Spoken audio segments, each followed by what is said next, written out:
Thank you, dear forum participants, ladies and gentlemen, friends. I welcome you to the International Forum of United Cultures.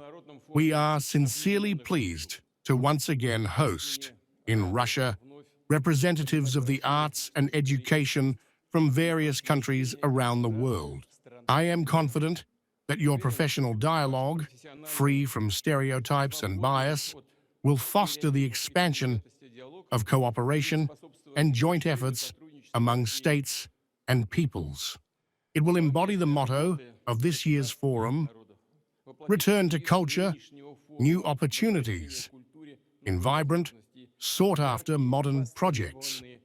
It is deeply symbolic that this year, one of the main venues of the forum is here in Tsarskoye Selo. I hope you will all enjoy these magnificent masterpieces and remarkable interiors.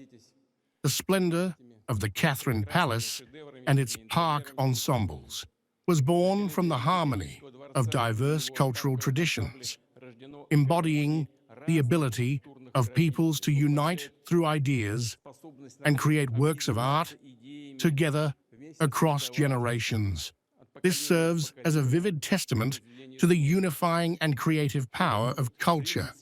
These principles form the essence and meaning of our forum. They reflect the importance for the entire world of languages, customs, and the artistic heritage of every nation, as well as the immense value of their diversity, which, in its harmony, shapes our civilization. All our forums, and this is now the 11th, have upheld a fundamental principle. The more vibrant, rich, and distinctive this diversity, the wealthier our shared cultural heritage becomes, and the more stable and successful the future of our planet will be. In Russia, we firmly believe that national culture can develop and be enriched only through interaction with other cultures. Our country was originally formed as a multinational state, and it is this invaluable gift that has defined its unique cultural palette and its status as a truly great power in art, science, and literature. By the way, literary creativity is itself a wonderful medium for communication, and we advocate for strengthening the interaction of writers from different countries. History shows that the most vibrant periods of cultural flourishing occur during times of active engagement with the outside world. Conversely, when a society becomes insular and blindly believes in its own exceptionalism and superiority over others, it enters a period of spiritual and intellectual crisis, followed by cultural decline and stagnation in all spheres of life. We must strive for a balance between preserving national values and remaining open to influences that promote development and progress.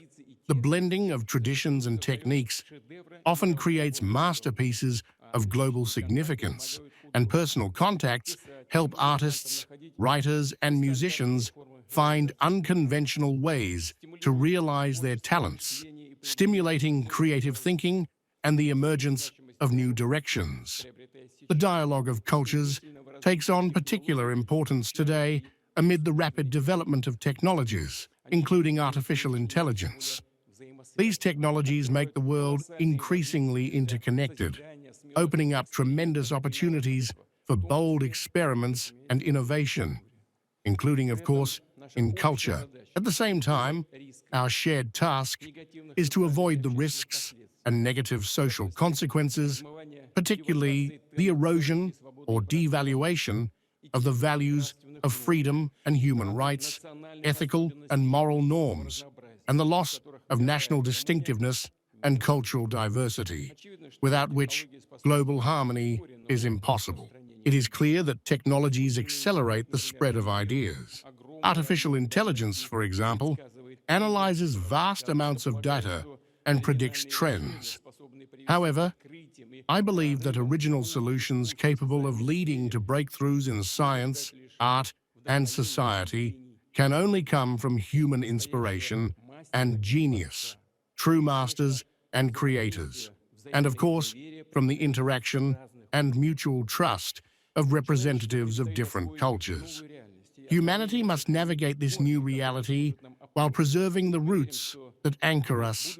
We believe that the world of the future is not one of egoists, immersed entirely in cyberspace, or of individuals living by the principle of every man for himself.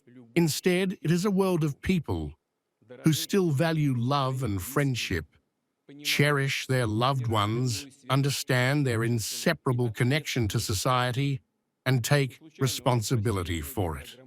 It is no coincidence that in Russia, many cultural development programs are concentrated within the national project family. We see this as key to addressing demographic challenges, creating conditions for the self-realization of young people and their successful future, and raising worthy citizens on the solid foundation of our national and the best examples of global culture. For Russia, a priority is supporting families with children and strengthening the institution of the family and its values, as our identity and national character are deeply rooted in the family. The family teaches, nurtures, passes down traditions, and serves as the primary guardian of our culture. As many of you here likely know, one classic definition of culture is the information passed from generation to generation. The spiritual and moral values we speak of are the result of the tireless work and search of many generations, each adding its own new understanding to what came before. Everything we now call heritage was, at the moment of its creation, cutting-edge art. Be it the tale of bygone years, known to nearly every Russian citizen, or the artistic avant-garde of the early 20th century, or the great Russian classics, Pushkin, Lermontov, Gogol, Tolstoy, Dostoevsky, Chekhov, and many others. These were authors of works that were ahead of their time, sparking heated debates when they were created. But it is precisely such innovation that creates living traditions open to change and responsive to society's needs. For these traditions to continue, they must be enriched by new generations of masters. It is gratifying that today in Russia, various spheres of cultural life are experiencing a noticeable renewal.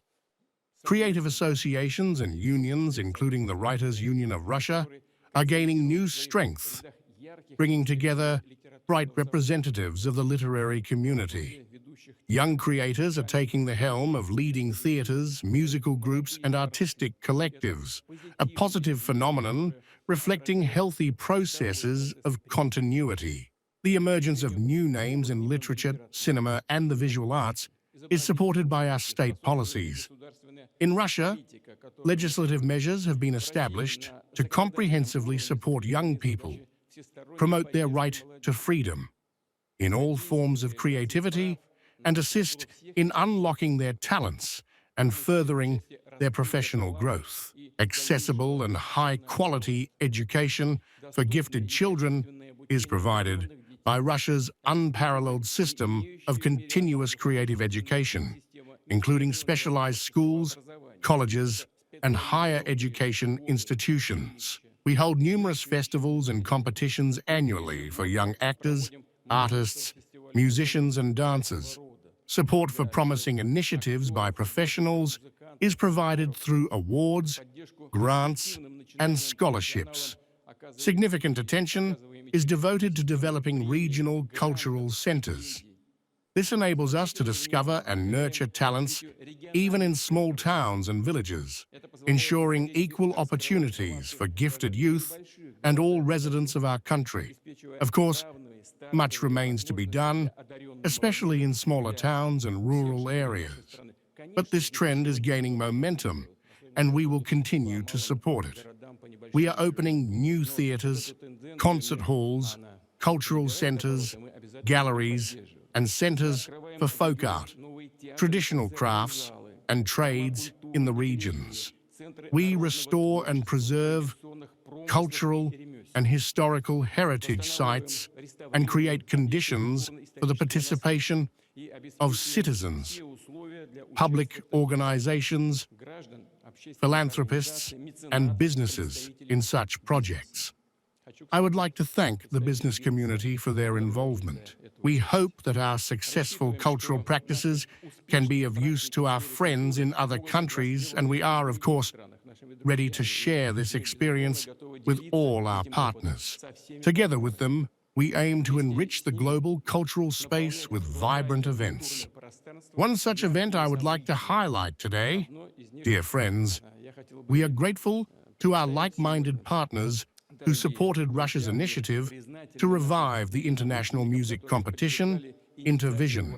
This remarkable platform where songs reflect the uniqueness of peoples, the diversity of cultures and traditions, will, I am convinced, fully preserve this atmosphere of creativity and friendship in its modern form. It will serve as yet another confirmation that true art knows no boundaries, and its unifying power is boundless. I wish all contestants successful performances. There is no doubt that they will make a significant contribution to strengthening the dialogue of cultures among nations. I reiterate, we attach priority importance to the cultural and humanitarian dimension in international cooperation. This topic was raised during the recent meeting of the leaders of the Shanghai Cooperation Organization, including in the context of countering extremist ideologies. We know the threats they pose and the tragic consequences they bring. We consider one of the most important tasks in the cultural sphere to be the preservation of our shared historical memory, which truly unites our peoples and nourishes their spiritual bonds with mutual understanding and trust. This year, we mark the 80th anniversary of the end of World War II and the Great Patriotic War. Eternal gratitude to the veterans and homefront workers. The memory of millions of fallen civilians and victims of Nazism and pride in the generation of victors have become an integral and significant part of our culture.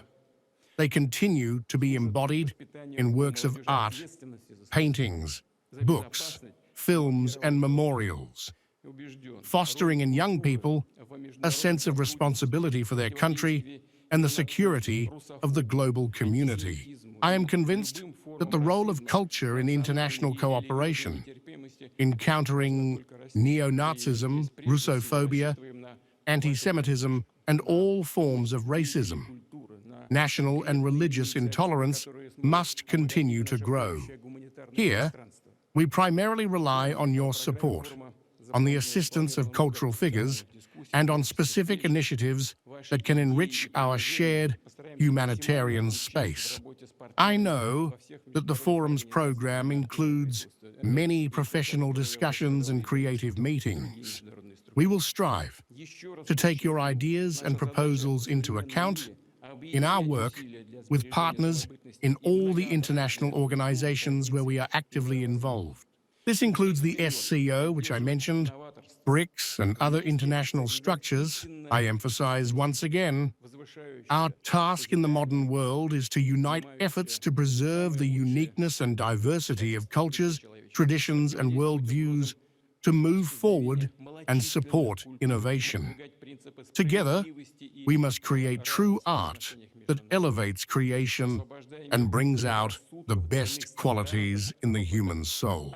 We must counter threats to the disappearance of minority cultures and promote principles of justice and equality in relations between peoples, freeing the world from prejudices, double standards, and attempts to cancel one culture or another. We must strive for openness and respect for one another, be ready to learn new things, and contribute to strengthening and developing the global cultural space.